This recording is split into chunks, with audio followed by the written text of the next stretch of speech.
Bien. Madame la ministre, chère Carole, messieurs les recteurs, monsieur le président du Conseil scientifique de l'éducation nationale, madame la directrice chef de l'inspection générale. Je voudrais commencer en vous disant pourquoi j'ai choisi de m'exprimer depuis ce CDI de ce collège Charles Péguy à Paris. Parce que c'est un collège qui prouve que tous les élèves peuvent progresser. Je m'adresse à vous depuis un collège qui, avec des origines sociales très diverses, notamment des familles modestes, a vu ses résultats des évaluations d'entrée de 6e progresser de façon spectaculaire depuis 2017, signe que ce que nous faisons à l'école primaire commence véritablement à porter ses fruits, et ses résultats en 4e qui sont supérieurs à la moyenne nationale. Ce que je veux avec ce choc des savoirs, c'est que chaque collège de France puisse demain connaître la même trajectoire que ce collège Charles Péguy. Mesdames et messieurs, il y a 2 mois, depuis la bibliothèque François Mitterrand, je lançais le compte à rebours qui nous séparait alors du choc des savoirs dont j'ai fait, vous le savez, ma priorité. Je lançais la mission exigence des savoirs sur une conviction simple et je crois partagée par les Français. Le temps des constats est derrière nous. C'est le temps des solutions et de l'action et lui seul qui doit nous animer. 8 semaines plus tard, nous y sommes. Pendant 8 semaines, nous avons travaillé, concerté, écouté, et puis nous avons décidé. Décidé d'agir, décidé d'ouvrir une nouvelle page pour notre école. Avant d'entrer dans le détail du projet que je porte, je souhaiterais revenir quelques instants sur 2 temps forts qui ont marqué le débat sur la question du niveau de notre école ces 8 dernières semaines. D'abord, le 13 novembre, j'ai voulu faire la transparence totale sur le résultat des évaluations nationales, avec un double enseignement. Tout d'abord, la génération 2017 progresse, et ce dans l'ensemble des académies. Aujourd'hui, en 6e, la génération 2017, qui fut la première à bénéficier de la transformation de notre école, voulue par le président de la République. Ces résultats ne sont donc pas le fruit du hasard, mais de l'investissement massif qu'on a consenti pour les obtenir. Mais ces évaluations nous apportent aussi un autre enseignement. Le collège ne parvient plus à élever suffisamment le niveau de nos élèves.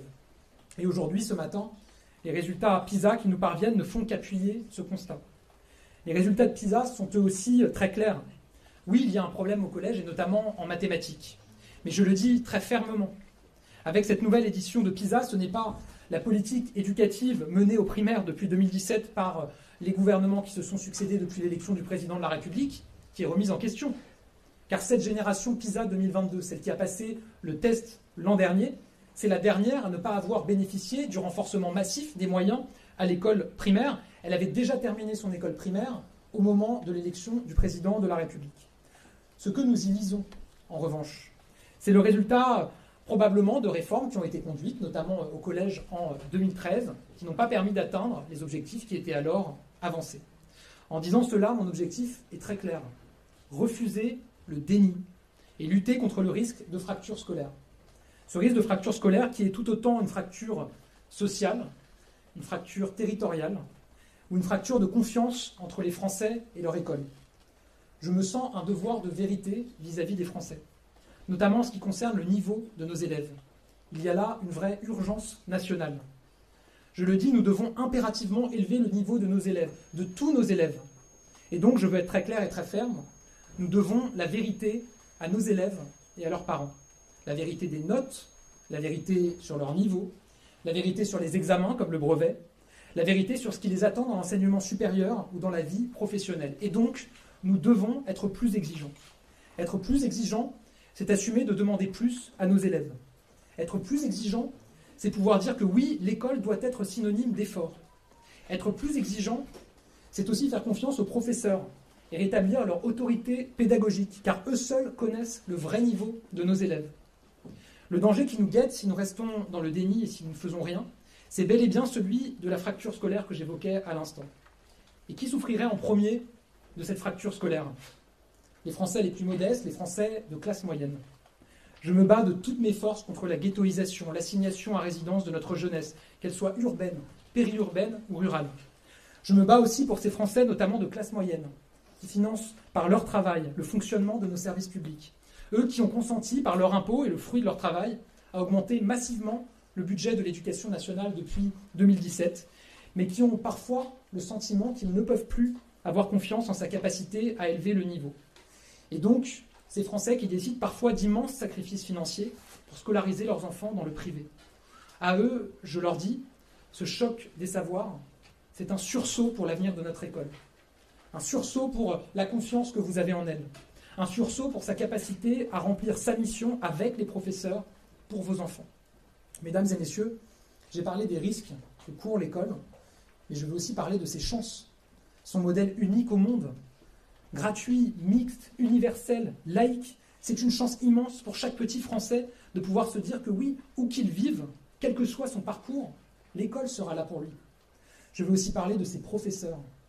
860 000 professeurs, admirables de dévouement. Et j'étais encore il y a quelques instants ici avec l'équipe du collège Charles Péguy. On doit tous quelque chose à l'un de nos professeurs. Je veux, au nom de la nation, les remercier pour leur engagement absolument exemplaire.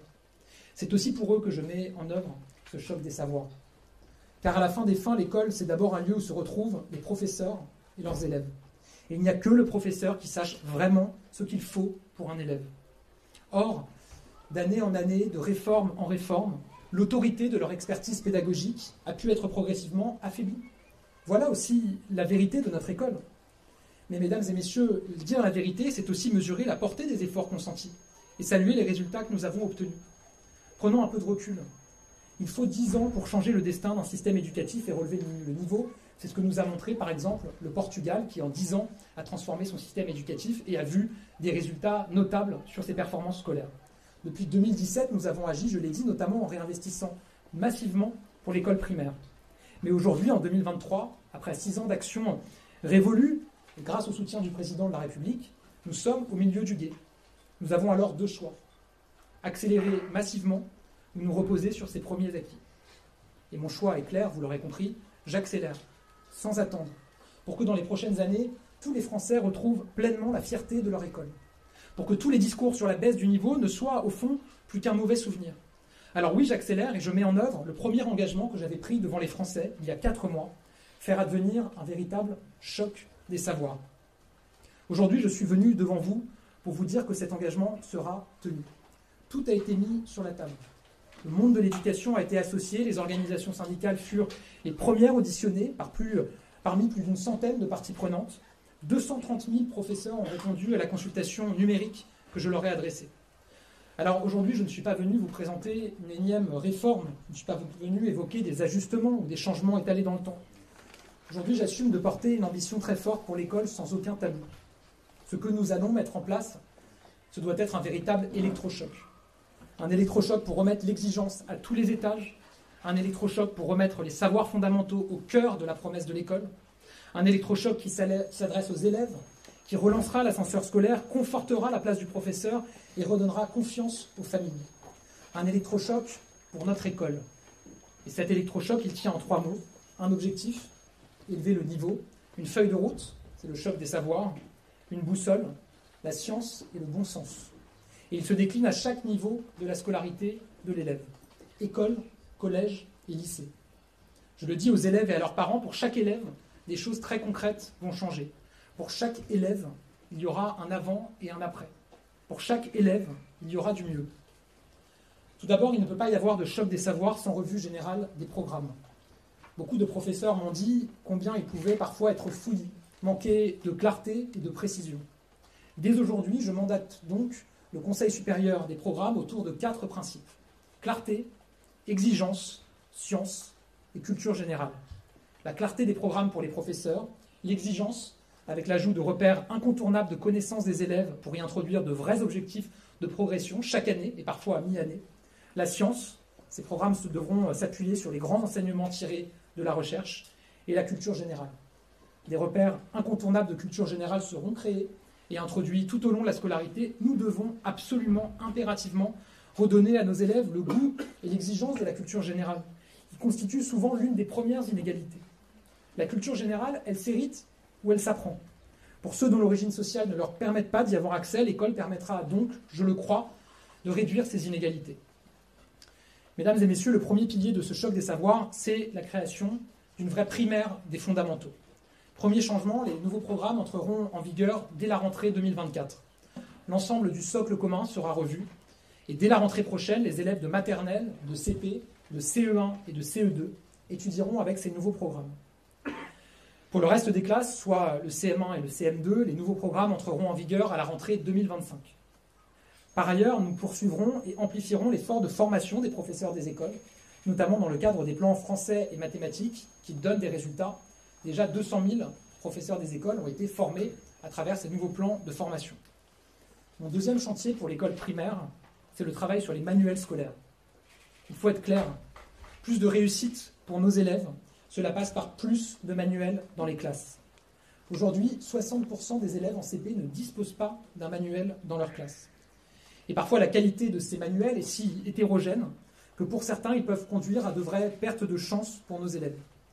Et ce, alors qu'avoir un bon manuel permet d'élever le niveau. On l'a vu dans certains territoires, et notamment à Mayotte, et je salue l'ancien recteur de Mayotte, Gilles Albou, ici présent.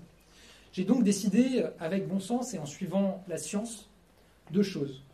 D'abord, de financer un manuel de lecture et un manuel de mathématiques en CP et en CE1. Grâce à l'État et aux collectivités, c'est un progrès immense pour l'égalité des chances. Concrètement, le financement des manuels, vous le savez, aujourd'hui, c'est de la compétence des collectivités locales, et en l'occurrence pour les écoles, les communes. Mais l'État financera les manuels qui permettront à tous les élèves en CP, en CE1, de disposer d'un manuel de français et de mathématiques. Deuxième décision, nous labelliserons les manuels scolaires. C'est-à-dire que nous permettrons aux professeurs, aux élèves, à leurs parents, collectivités locales, d'être sûrs de la qualité des manuels scolaires. Comme au Portugal ou au Japon, par exemple, un organisme sera créé sur la base de la science et sera chargé de labelliser ces manuels scolaires en fonction de leur respect du programme et de leur qualité pédagogique.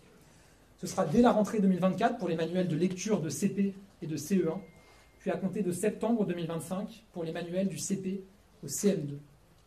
Enfin, troisième chantier pour bâtir une vraie primaire des fondamentaux, c'est celui de l'accompagnement et du redoublement. Je sais combien cette question est importante, ce qu'elle emporte d'histoires humaines, de trajectoires personnelles, d'estime de soi.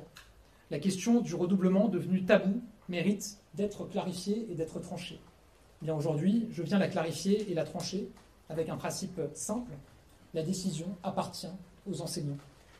C'est pourquoi les professeurs auront désormais le dernier mot en matière de redoublement. Et je prendrai un décret au début de l'année 2024 pour modifier le code de l'éducation en ce sens. En tranchant ce débat, je veux lutter contre l'échec forcé auquel peuvent être condamnés des élèves que l'on veut faire passer à tout prix en classe supérieure. Pour ces élèves, deux choix s'offriront aux professeurs en fin d'année. Un passage sous condition, avec de la remédiation, comme des APC, du tutorat, des stages de réussite durant leurs vacances scolaires. Je rappelle que nous avons d'ores et déjà 40 000 enseignants volontaires qui font des stages de réussite pendant les vacances et que nous doublons désormais leur rémunération pour ces stages de réussite dans le cadre du pacte enseignant. Autre possibilité, le redoublement en cas de grande difficulté, car je le dis de manière très claire, il vaut mieux réussir son primaire en 6 ans que l'échouer en 5. Mesdames et messieurs, le redoublement, ça n'est jamais une sanction. C'est au contraire une opportunité de plus pour réussir. Cette décision que je prends, je le sais, suscite déjà des débats, des doutes, des questionnements. Ils sont tous totalement légitimes en démocratie. Mais cette décision, je le dis aussi, elle s'appuie aussi sur des travaux scientifiques qui indiquent depuis quelques années que les dispositifs de remédiation, comme les stages de réussite, ou une forme de redoublement, peuvent bel et bien favoriser la réussite scolaire. Programme, manuel, remédiation, voici le triptyque qui nous permettra de bâtir une vraie primaire des fondamentaux. Mesdames et messieurs, concernant le collège, je le dis, si nous voulons plus d'exigences, nous devons dès aujourd'hui sortir du collège uniforme. Oui, le collège unique fait partie de notre héritage éducatif. Oui, le collège unique procède d'une ambition profondément humaniste, celle de placer l'égalité et l'universalité au cœur du projet éducatif. Mais aujourd'hui, après des décennies d'une forme de glissement vers un collège plus uniforme que vraiment unique, j'assume de corriger ce qui ne fonctionne plus. Et donc je l'assume, ce collège uniforme tel qu'il est organisé produit trop d'échecs et pas assez de réussite. Il faut par conséquent le revoir de fond en comble, en partant des programmes pour aller jusqu'à la question du brevet, en passant par l'organisation des cours, l'égalité des chances ou encore le volume horaire dédié aux enseignements. Le cœur de l'électrochoc se situe ici, au collège. Tout d'abord, les programmes seront revus pour une entrée en vigueur dès la rentrée 2025 pour les 6e. Comme pour le premier degré, ces programmes seront revus autour de 4 principes: clarté, exigence, science et culture générale. Cette revue des programmes concernera plus particulièrement 2 compétences, les langues vivantes, Aujourd'hui, au collège, nos élèves n'ont pas de véritable programme en la matière pour solidifier leurs compétences et harmoniser le niveau d'exigence. Un programme dédié sera créé. Ensuite, les mathématiques, j'y reviendrai dans un instant. Au global, l'ensemble du socle sera revu pour y intégrer ces changements, mais aussi les repères de culture générale qui seront appris au collège. Le brevet sera donc adapté en conséquence pour prendre en compte et évaluer ces transformations. Tout cela entrera en vigueur à la rentrée 2025 pour les 6e, à partir de la rentrée 2026 pour les 5e, 4e et 3e. Le deuxième axe, c'est la façon dont sont organisés les savoirs fondamentaux au collège. Mettre fin au collège uniforme, c'est mettre fin aux inégalités d'apprentissage au sein des classes. Or, la majorité des 230 000 professeurs qui ont répondu à la consultation en ligne que je leur ai adressée veulent pouvoir mieux différencier leurs enseignements en fonction du niveau. Ils sont même 80% à vouloir trouver une nouvelle organisation pour gérer les différences de niveau. Là aussi, le bon sens, tout autant que la science, ont conduit à décider d'un changement très profond dans l'organisation du collège pour le français et les mathématiques. Jusqu'à aujourd'hui, tous les élèves d'une même classe restaient dans le même groupe pour toutes les matières, avec le même professeur, les mêmes exercices, le même nombre d'élèves, peu importe qu'ils soient en grande difficulté en français ou en mathématiques. Cette organisation a une conséquence directe. Elle condamne certains à stagner et empêche d'autres de s'envoler. Autant dire une sorte de perdant-perdant. C'est à cette situation de perdant-perdant que je souhaite mettre fin avec des groupes de niveau au collège, en français et en mathématiques. L'organisation sera la suivante. Dans chaque collège du pays, les élèves de chaque classe seront répartis en 3 groupes. Groupe 1, groupe 2, groupe 3, en fonction de leur niveau en français et en mathématiques. Pour mener à bien ce chantier, évidemment, nous accompagnerons encore davantage les professeurs, notamment à la pédagogie différenciée, pour qu'ils puissent avoir les outils afin d'accompagner ces différents niveaux d'apprentissage. Nous apportons là un changement majeur et très profond. Dans le groupe 1, celui où les élèves rencontrent le plus de difficultés, nous créerons des postes pour qu'il n'y ait qu'une quinzaine d'élèves dans ces groupes des élèves les plus en difficulté. Je crois que c'est un progrès très important pour l'égalité des chances, car nos élèves en difficulté ont besoin de moins d'élèves par classe, mais aussi de plus de temps et de plus d'encadrement. Au cours de l'année, les élèves pourront changer de groupe s'ils progressent, ils pourront évoluer. Également aussi si leur niveau baisse et qu'ils ont besoin de passer à un autre groupe pour les accompagner davantage. L'idée est claire, donner à chacun ce dont il a besoin. Plus de temps et d'encadrement pour les plus en difficulté, plus d'émulation, aller plus loin et donc être tiré vers le haut pour ceux qui ont un bon niveau. En bref, aller vers un système gagnant-gagnant qui aide, accompagne et fait progresser tout le monde. Et je le dis d'emblée, nous ajouterons les moyens humains et financiers qu'il faut pour mener à bien ce chantier, notamment à nouveau pour garantir que les groupes d'élèves les plus en difficulté puissent être limités à une quinzaine d'élèves. Je sais ce que ce bouleversement des apprentissages créera en matière de débat, en matière de questions, en matière de craintes. Je les entends toutes, mais je tiens à le dire, cette solution-là non plus ne vient pas de nulle part. La science, dans plusieurs publications scientifiques ou via l'OCDE, a confirmé cette idée simple. Mieux accompagnés avec des plus petites classes, les élèves en difficulté progressent mieux. Ces groupes de niveau en français et en mathématiques concerneront les élèves de 6e et de 5e dès la rentrée 2024 et dès la rentrée 2025 pour les 4e et les 3e.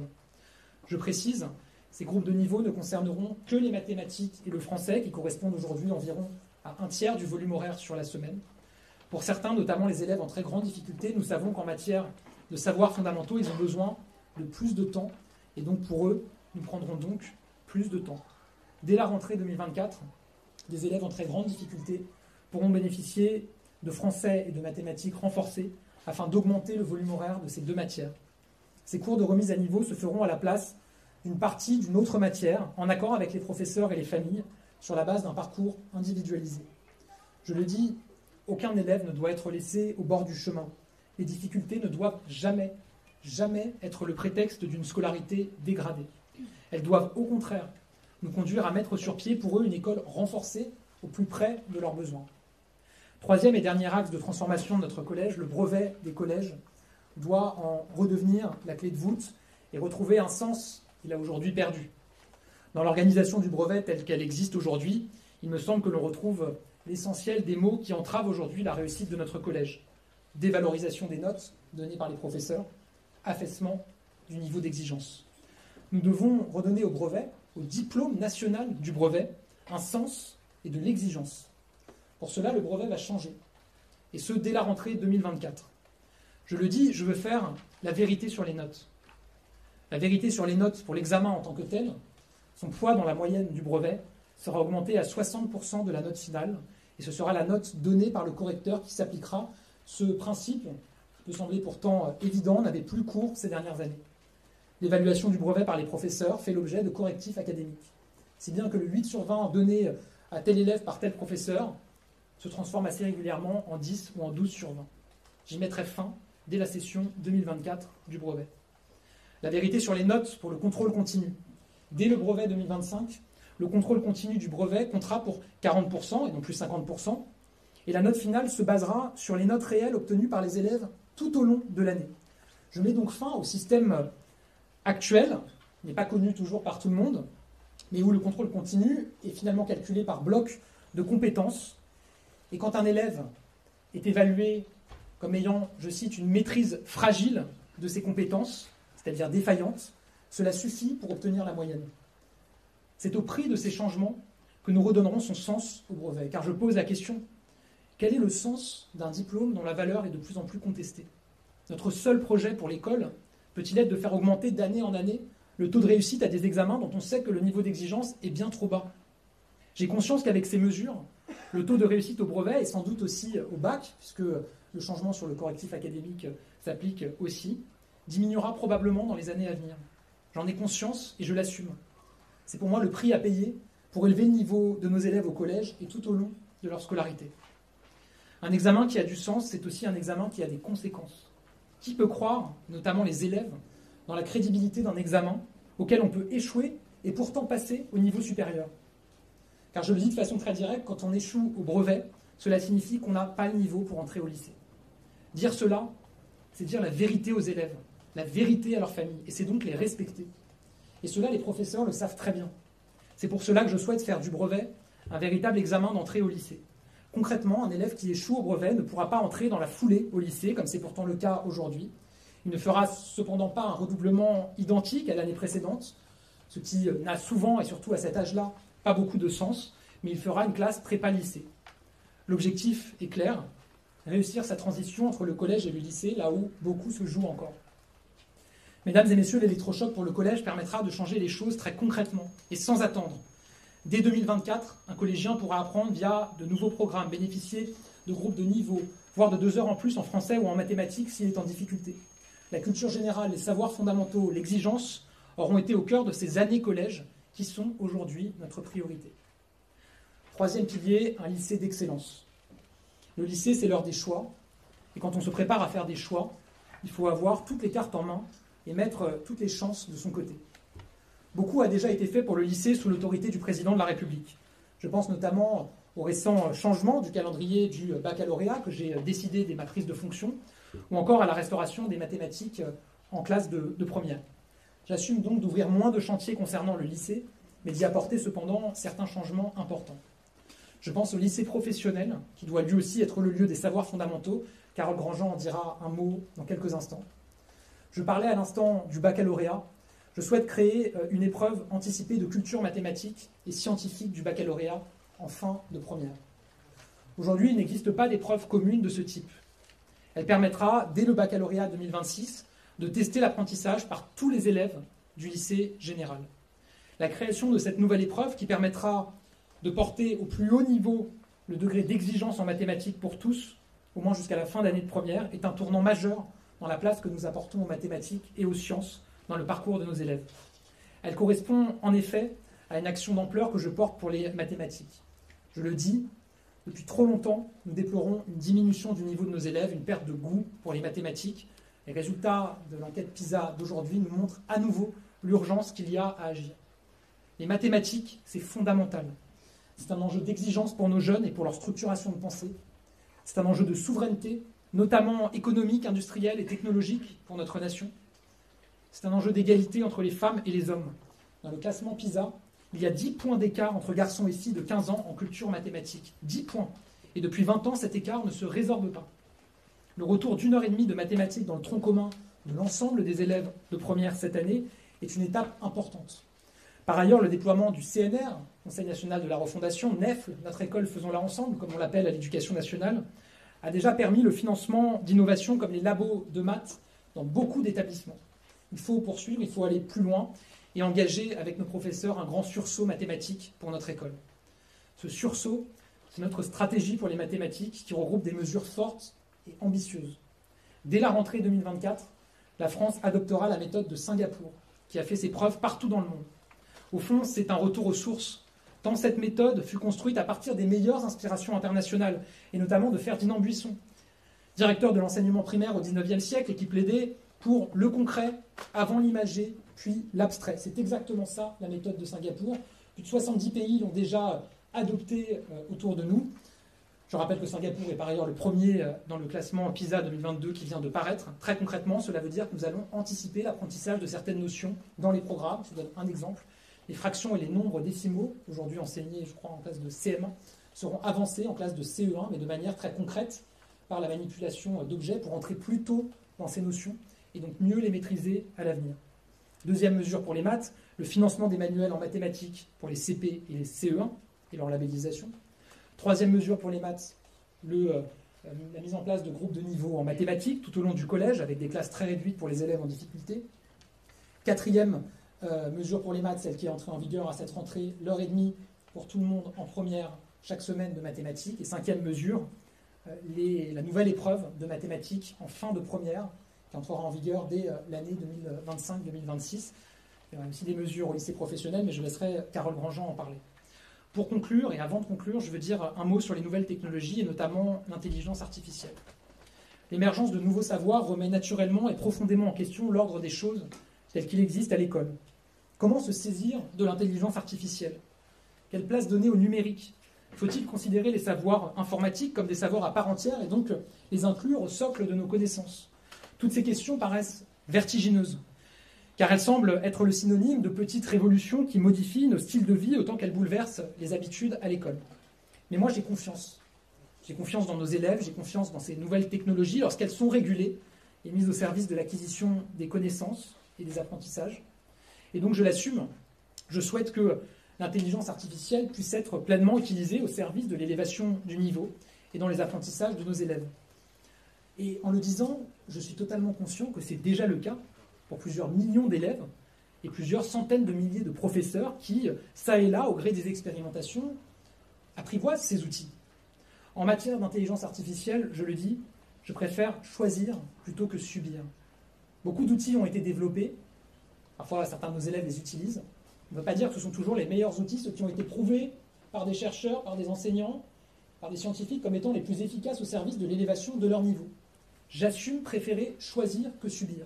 Et donc la France sera le premier pays au monde à mettre à disposition et à généraliser un outil fondé sur l'IA à tous les élèves d'une classe d'âge. Cet outil s'appelle MIA Seconde. Il a été constitué à partir de l'expérience de chercheurs, d'enseignants. Il est un outil souverain, propriété du ministère de l'Éducation nationale et de la jeunesse. C'est 20 000 exercices en français et en mathématiques, un algorithme qui permet vraiment de s'adapter au niveau de chaque élève et surtout de le faire progresser. C'est un outil qui aura vocation à être utilisé à la maison, mais il y aura la possibilité pour les enseignants, s'ils le souhaitent, de contrôler ce qui est fait par les élèves et de s'en saisir s'ils le souhaitent. Encore une fois, beaucoup d'enseignants se sont déjà saisis d'outils. Il permettra, je le crois, de contribuer à l'élévation du niveau. 200 000 élèves en classe de seconde commenceront à l'utiliser à partir du mois de février prochain. Et ensuite, nous le généraliserons à partir de septembre prochain pour l'ensemble d'une classe d'âge, tous les élèves de seconde. Mesdames et messieurs, depuis 3 mois, je dialogue, j'échange, je consulte. Je sais les débats que ces bouleversements profonds créeront. Je sais les questions qu'ils susciteront. Je sais les oppositions qui s'exprimeront. Je les connais parce que j'ai échangé et dialogué avec ceux qui les portent. Je les connais parce que je sais que l'école suscite toujours de vifs débats. Et c'est ce qui fait, je crois, le sel, la saveur de notre école. Tous ces débats sont sains, ils sont même essentiels. Et je suis prêt à y répondre. Et je tiens à dire aux Français, les engagements que je prends devant vous, je les tiendrai. Ils seront tenus parce que j'ai la sincère conviction, l'intime conviction que ce sont les bons pour notre école et pour notre pays. Depuis 4 mois que je suis ministre de l'Éducation nationale et de la jeunesse, j'aurais pu me contenter de dire aux Français que l'éducation est un chantier de long terme et renvoyer à plus tard les réformes difficiles. J'aurais pu mettre l'intérêt politique au-dessus de l'intérêt de l'école. J'aurais pu considérer agir vraiment, agir pleinement était trop risqué, parce que cela charrie des débats et des oppositions. Mais mesdames et messieurs, je ne veux céder à aucune forme de facilité, et donc je ne veux rien renvoyer à demain. Dans la vie d'un pays, il y a des urgences qu'il faut régler sans délai. Je pense profondément que l'école en est une, parce que je connais les attentes. Je sais l'immense attente des professeurs d'abord, celle de pouvoir disposer de moyens pour assurer leur mission au service de nos élèves et du futur de notre nation. Celle des élèves et de leurs parents, de pouvoir compter sur l'école pour s'envoler, s'émanciper et se construire d'autres destins que ceux qui auraient pu être écrits par avance pour eux. Celle de notre nation tout entière, qui n'attend qu'une chose, que l'école soit à nouveau pour tous source de fierté et de réussite. Je vous remercie. Et avant de répondre à vos questions, je laisse la parole à Carole Grandjean qui va vous parler de ce qu'on va faire au lycée professionnel.